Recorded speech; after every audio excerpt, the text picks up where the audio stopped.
अमित शहांचा आज संभाजीनगरमध्ये आणि नागपूरमध्ये दौरा आहे।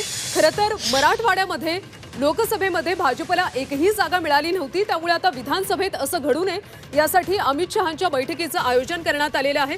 अमित शहा 2 तासात मराठवाड्यातल्या 46 मतदारसंघातल्या 850 पदाधिकाऱ्यांशी संवाद साधणार आहेत। 46 मतदारसंघातून हे सगळे पदाधिकारी या बैठकीला येणार आहेत। प्रत्येकाशी 2 ते 3 मिनिटं संवाद साधण्यात येईल अशी माहिती मिळते।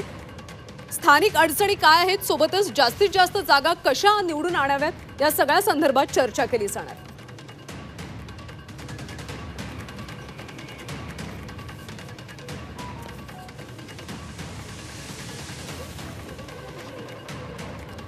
तर या सगळ्या संदर्भात आपण अधिकची माहिती घेऊयात आमचे प्रतिनिधी विशाल करोळे यांच्याकडून। विशाल, खरं तर अमित शहांचा हा दौरा, ही बैठक अतिशय महत्त्वाची मानली जाते। ते खरं तर 850 पदाधिकाऱ्यांशी संवाद साधणार आहेत अशी सुद्धा माहिती मिळते। कशा पद्धतीने या सगळ्या बैठका होतील?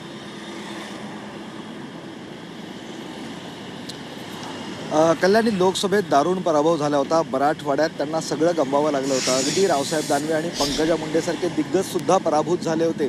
या सगळ्याची पुनरावृत्ती होऊ नये आणि विधानसभेत गेल्या वेळेस जे बक्षीय बलाबल होतं, म्हणजे 16 जागा गेल्या निवडणुकीत भाजपला मिळाल्या होत्या, किमान त्या तरी शाबूत राहाव्या किंवा त्यापेक्षा जास्त मिळवाव्या, यासाठीची ही सगळी धडपड आहे। आणि त्याचसाठीची व्यूहरचना करण्यासाठी आता अमित शहा संभाजीनगरमध्ये येत आहे। आज आणि उद्या ते संभाजीनगरमध्ये आहे। इथं जवळपास 850 काही प्रमुख पदाधिकाऱ्यांना त्यांनी बोलवलेलं आहे। त्यात सविस्तर चर्चा होणार आहे। विधानसभा निहाय आढावा सुद्धा घेतला जाणार आहे। स्थानिक पातळीवर काही अडचणी आहेत का, त्याचबरोबर मित्रपक्ष आहेत त्यांच्यासोबत काही अडचणी आहेत का, जागांवरनं वाद आहे का, या सगळ्यांची शहानिशा अमित शहा या दौऱ्यात करतील आणि पदाधिकाऱ्यांना, नेते मंडळींना एक मार्गदर्शन करतील। कारण लोकसभेत जसं तुम्ही सांगितलं, पराभव स्वीकारावा लागला होता आणि विधानसभेत चांगलं यश मिळवायचं आहे, या सगळ्याच्या दृष्टीनं ही व्यूहरचना आहे आणि त्यासाठीची ही बैठक आयोजित करण्यात आलेली आहे। कल्याणी,